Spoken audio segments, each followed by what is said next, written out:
नमस्कार मित्रांनो, आजच्या भागामध्ये तुम्हा सर्वांचे अगदी मनापासून स्वागत आहे। आजचा भाग खरोखरच खूप रंजक आहे आणि पाहताना मन एकदम प्रसन्न होतं। आजच्या भागाची सुरुवातच इतकी उत्सुकतावर्धक आहे की एकदा बघायला सुरुवात केली की थांबंच जड जातं। आजच्या भागामध्ये अर्जुन सायलीला सांगतो की त्या प्रियाला कितीही थांबवण्याचा प्रयत्न केला तरी ती आपल्या मागे मागे येणारच आहे आणि सतत काही ना काही अडचणी निर्माण करणारच आहे। ती जे खरं नाही ते खरं दाखवण्याचा प्रयत्न करत राहणार आणि कोणते पुरावे असतील ते नाहीसे करण्याचा प्रयत्न करणारच। त्यामुळे आपण तिला घरात बांधून तर ठेवू शकत नाही।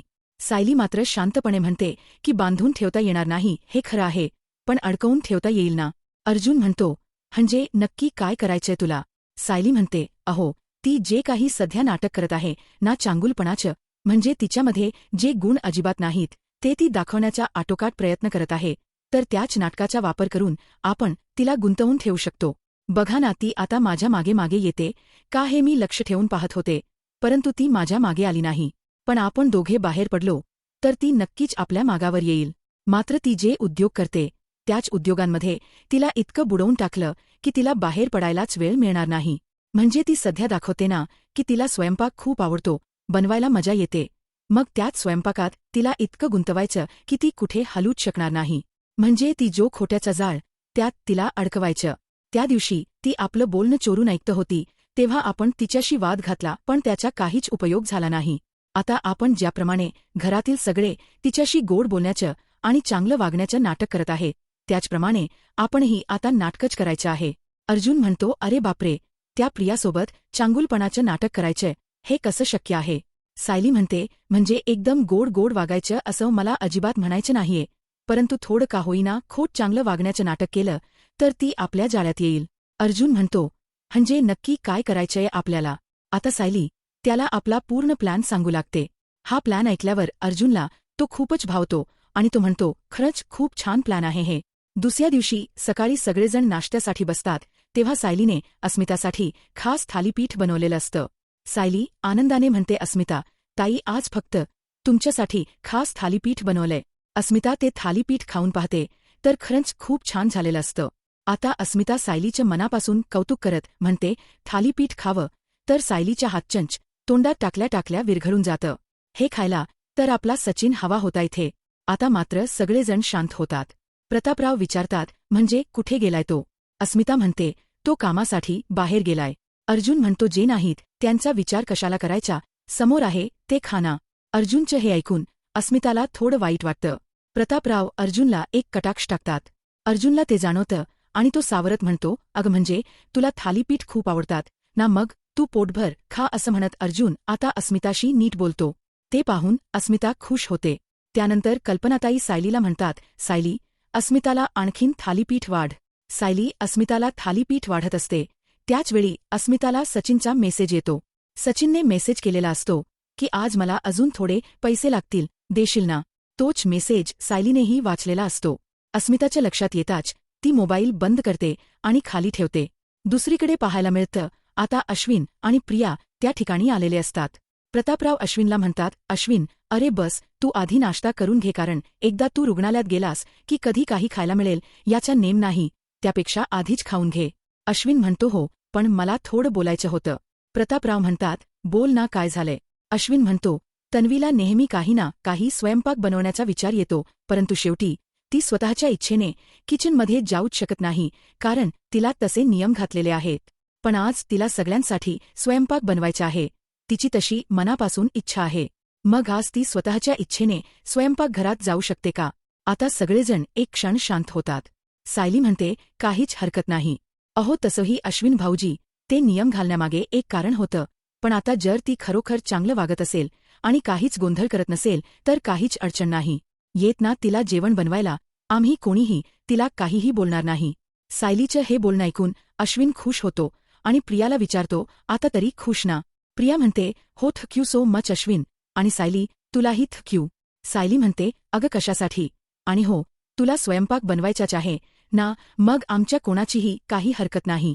आता अर्जुन अश्विनला म्हणतो, अश्विन, अरे तू डॉक्टर आहेस ना, मग बायकोचा वकील केव्हापासून झालास? सायली म्हणते, अहो, कशाला उगाच वाद घालताय, प्रियाला स्वयंपाक बनवायचा आहे ना, मग बनवून येत। आणि प्रिया, अगं आजच्या रात्रीच्याच का? आत्तापासूनच सुरुवात केलीस तरी काहीच हरकत नाही.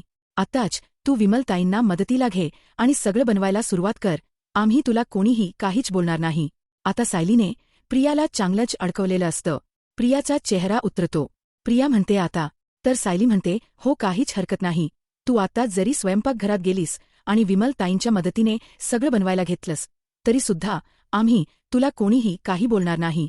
प्रिया नाटक करत म्हणते, परंतु आजचा मेनू काय बनवायचा हे मी ठरवलेलं नाहीये ना. सायली म्हणते, काही हरकत नाही. आज काय बनवायचं आहे हे मी विमलताईंना सांगून जाईनच.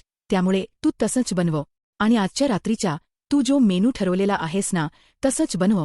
काहीच हरकत नाही. आता सायली विमलताईंना आवाज देत किचनमध्ये जाते आणि म्हणते, विमलताई, मी काय म्हणते असं म्हणत सायली विमलताईंना काहीतरी सांगून ठेवते.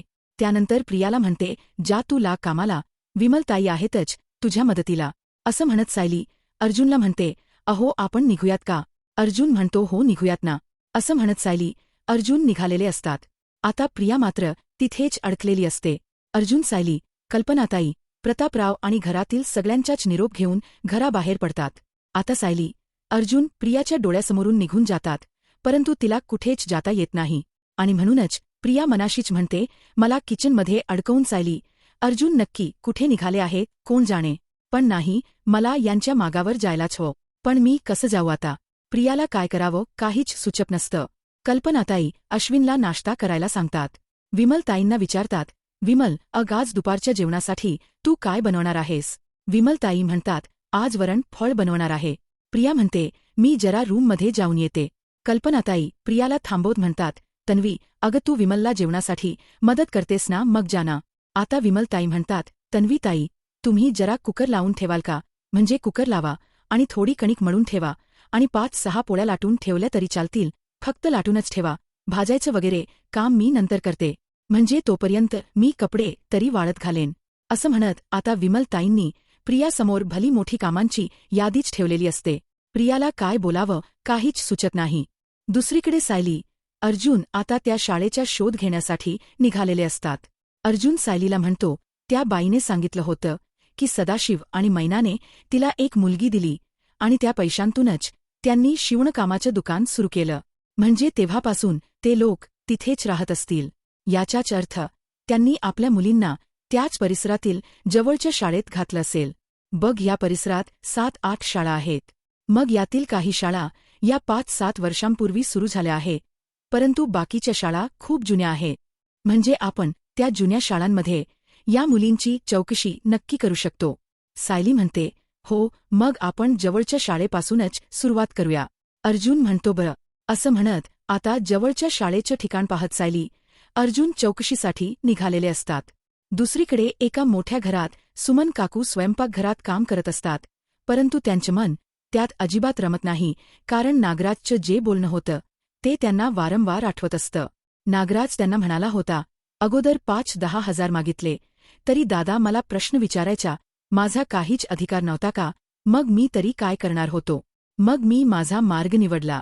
मी एका विश्वासू माणसाच्या साथीने दादाला नाहीच करण्याचा बेत आखला. दादा जर त्याच वेळी गेला असता तर त्याची संपूर्ण संपत्ती माझ्या नावे झाली असती.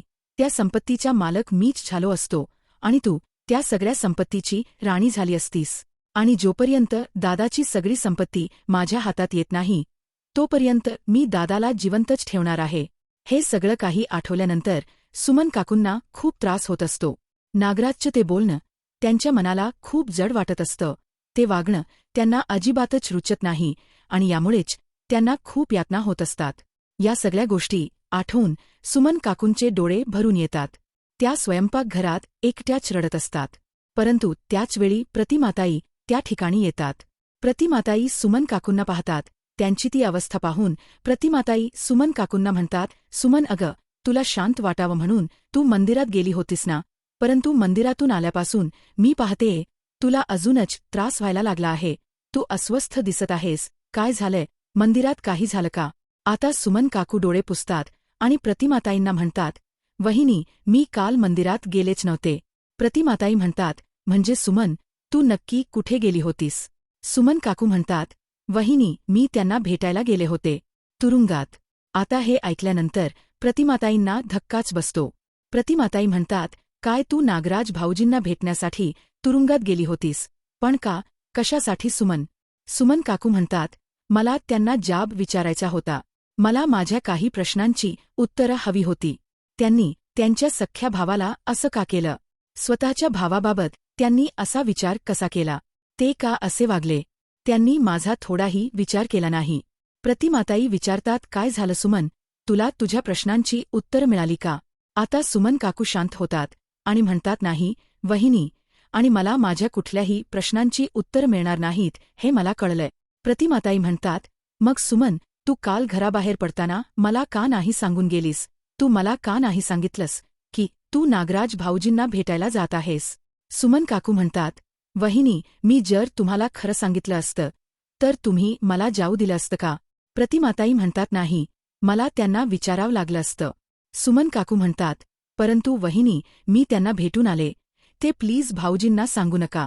मी कोणतीही गोष्ट तुम्हाला सांगितल्याशिवाय राहू शकत नाही आणि म्हणूनच मी हे सगळं तुम्हाला सांगितलं वहिनी, परंतु तुम्ही भाऊजींना नका सांगू. प्रतिमाताई म्हणतात, बरं ठीक आहे, परंतु सुमन, यापुढे तू नागराजला भेटायला जाणार नाहीयेस, कारण नागराज भाऊजींना तू जेवढ्या वेळा भेटायला जाशील तेवढी तुझी जखम ओली होतच जाणार आहे. अगं, तुझ्या भावना मी समजू शकते, परंतु शेवटी नागराज भाऊजींनी काय केलं याचाही विचार करावाच लागेल ना सुमन. अगं, जेवढ्या वेळा तू त्यांचा विचार करशील तेव्हा फक्त तुलाच त्रास होईल आणि तो त्रास आम्हाला पाहवत नाही.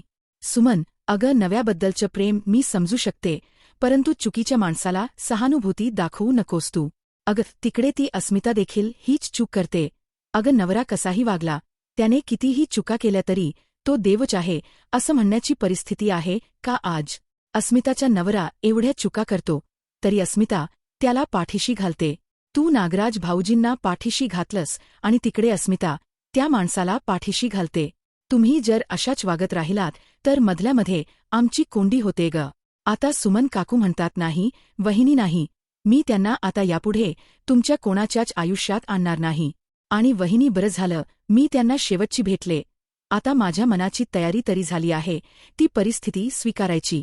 प्रतिमाताई म्हणतात, बरं ठीक आहे, तुला कळलं ना, मग झालं. परंतु आता अशीच अस्मितालाही कळू देत, तिला सुद्धा तिच्या नव्याची चूक कळू देत, ती चूक लक्षात येऊ देत, म्हणजे झालं. दुसरीकडे सायली, अर्जुन एका शाळेपर्यंत पोहोचलेले असतात. त्या शाळेतील मुख्याध्यापकांची भेट घेतात.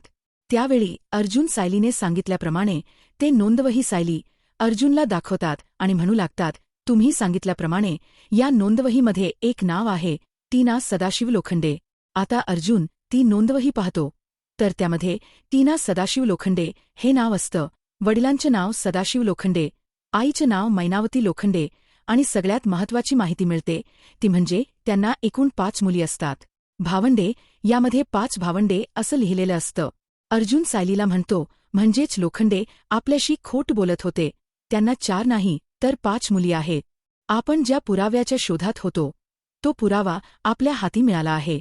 सायली त्या शिक्षकांना म्हणते, सर, परंतु काही वर्षांपूर्वीचा जुना रेकॉर्ड कुठे आहे? सर म्हणू लागतात, नाही, काही वर्षांनंतर ही शाळा फक्त मुलांची झाली. अर्जुन म्हणतो, मग या शाळेत असणाऱ्या मुलींना कुठे प्रवेश मिळाला? ते म्हणतात की पलीकडेच नवीनच शाळा सुरू झाली होती, सावित्री विद्यालय, आणि त्या शाळेत सगळ्या मुलींना प्रवेश देण्यात आला. अर्जुन आता जाळ्यावर शोधणार म्हणतो, पण ते सर म्हणतात, नाही नाही, तुम्हाला ही शाळा जाळ्यावर मिळणार नाही, कारण नंतर 4 वर्षांनी ती शाळा बंद झाली. अर्जुन म्हणतो, मग त्या शाळेतील मुलींना तुम्ही कुठे प्रवेश दिला होता? ते सर म्हणतात, त्या शाळेतील मुलींना बाजारपेठेजवळ असणाऱ्या एका शाळेमध्ये शिक्षणासाठी प्रवेश देण्यात आला. अर्जुन म्हणतो, बरं ठीक आहे, मी या नोंदवहीतील या नावाचा फोटो काढू शकतो का? ते सर म्हणतात, हो, काहीच हरकत नाही. आता अर्जुन त्याचा फोटो काढून घेतो आणि त्यानंतर सायली, अर्जुन तिथून निघालेले असतात.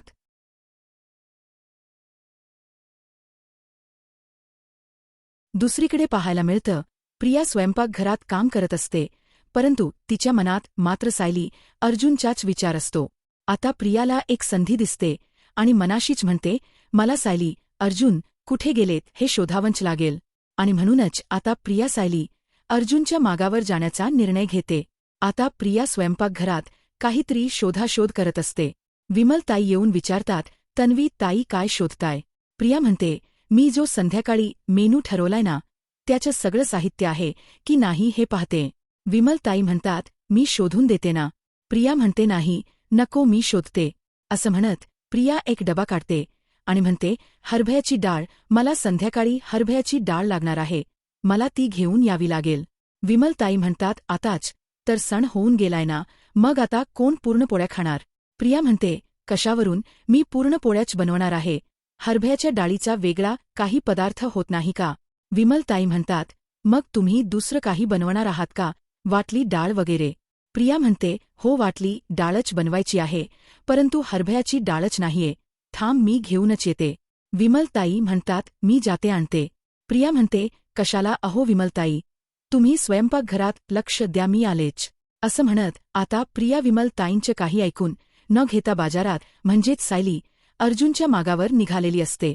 आता प्रियाला कुठून सुरुवात करावी काहीच कळत नाही. प्रिया मनाशी म्हणते, सायली, अर्जुन नक्की कुठे गेली असतील?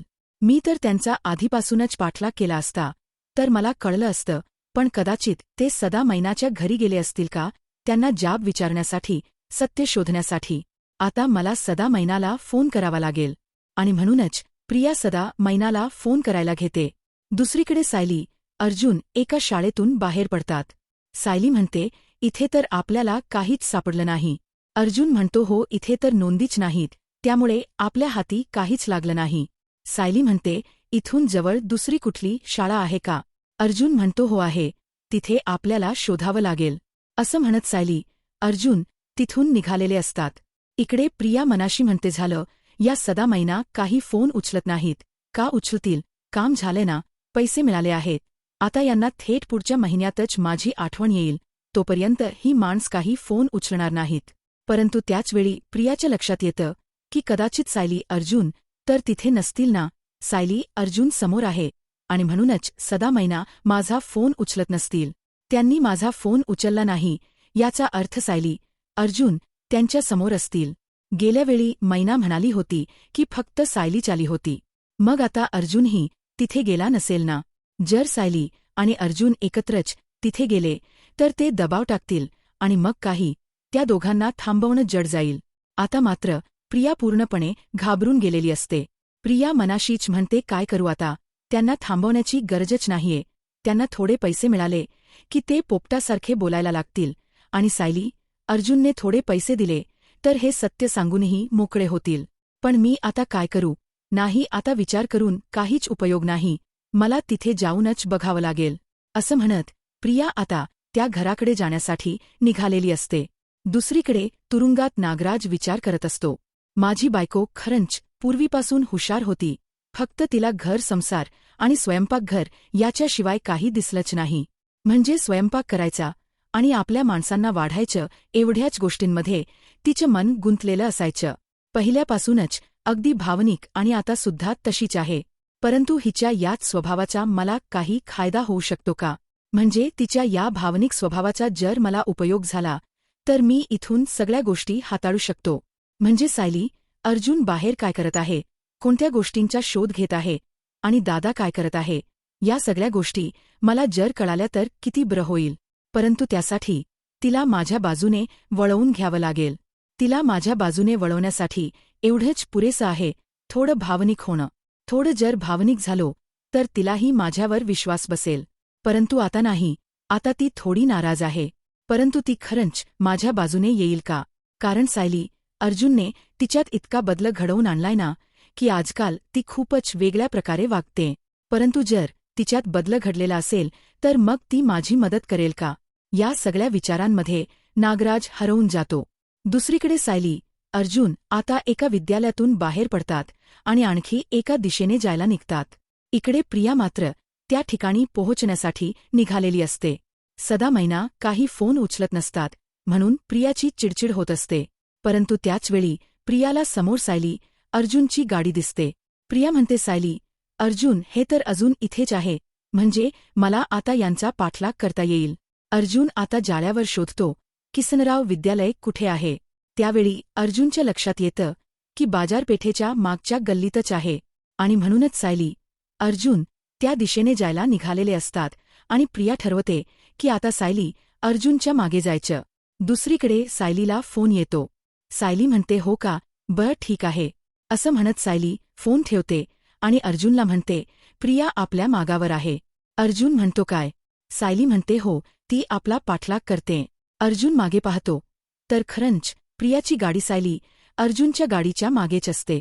अर्जुन सायलीला म्हणतो तुला कसं कळलं? मागे काही कॅमेरा लावून ठेवलायस का? सायली म्हणते नाही, घरी एक जिवंत कॅमेरा ठेवलाय ना, त्यातूनच सगळं काही कळलं. अर्जुन म्हणतो म्हणजे? आता सायली घडलेला सर्व प्रकार अर्जुनला सांगू लागते.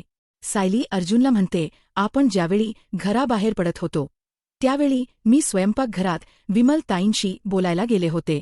त्याचवेळी मी त्यांना सांगितलं होतं विमलताई, मी जर घराबाहेर पडले तर प्रियासुद्धा माझ्या मागावर येण्याचा प्रयत्न करेल. तिला तुम्ही गुंतवून ठेवण्याचा प्रयत्न करा आणि जर ती मागावर आलीच, घराबाहेर पडलीच तर मला फोन करून कळवा. आणि शेवटी प्रिया घराबाहेर पडलीच आणि विमलताईंनी मला फोन केलाच. अर्जुन म्हणतो वा म्हणजे सायली, हो ही तर प्रियाच्या वरच ठरली आहे. आणि आज सायली तुझं डोकं चाललं. असं म्हणत आता अर्जुन सायलीचं कौतुक करतो. अर्जुन म्हणतो आता या प्रियाला आपल्याला वेगळाच रस्ता दाखवावा लागेल, म्हणजे ती जर आपल्या मागावर असेल तर आपण कुठे जाऊ शकत नाही. सायली अर्जुनला म्हणते तुम्ही एक काम करा, गाडी बाजारपेठेच्याच रस्त्याने घ्या आणि आपण दोघेही बाजारपेठेतच उतरू आणि ती सुद्धा आपल्या मागावर येईल. मग तुम्ही तिथून गुपचूप निसटून जा आणि मी मग त्या प्रियाचं काय करायचं ते बघते. आता अर्जुन सायलीला म्हणतो तू नक्की त्या प्रियाची कशी वाट लावणार आहेस, मला कळेल का? सायली अर्जुनला म्हणते त्या क्षणाला जे सुचेल ते मी करेन, परंतु तिची आज चांगली गत करणार एवढं मात्र नक्की. अर्जुन सायलीला म्हणतो ऑल द बेस्ट बायको. प्रिया सायलीला म्हणते सायली माझ्यासाठी कॉफी घेऊ का? सायली म्हणते घे ना, काहीच हरकत नाही. आता प्रियाने कॉफीचा मोठा डबा घेतलेला असतो. आता पैसे तर भरपूर झालेले असतात. सायली मोबाईलने पैसे भरण्याचा प्रयत्न करते, परंतु सायलीच्या मोबाईलमधून काही पैसे जात नसतात. सायली म्हणते काय झालंय, माझ्याकडून पैसे का जात नाहीत? मला असं वाटतं की माझ्या मोबाईलचं नेट संपलं असावं. नेटचा प्रश्न असेल तर प्रिया तू एक काम करतेस का, हे पैसे तू भरशील का? प्रिया म्हणते मी तर.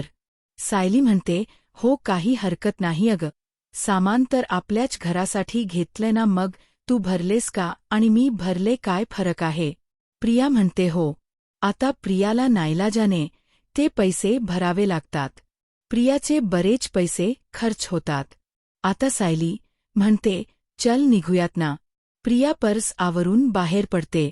सायली म्हणते पिशव्या घे. असं म्हणत सायलीने एक छोटीशी पिशवी स्वतःकडे घेतलेली असते आणि प्रियाला मोठ्या जड पिशव्या द्यायला लावते. आता एवढ्या मोठ्या पिशव्या घेऊन प्रियाला काही नीट चालायला जमत नाही.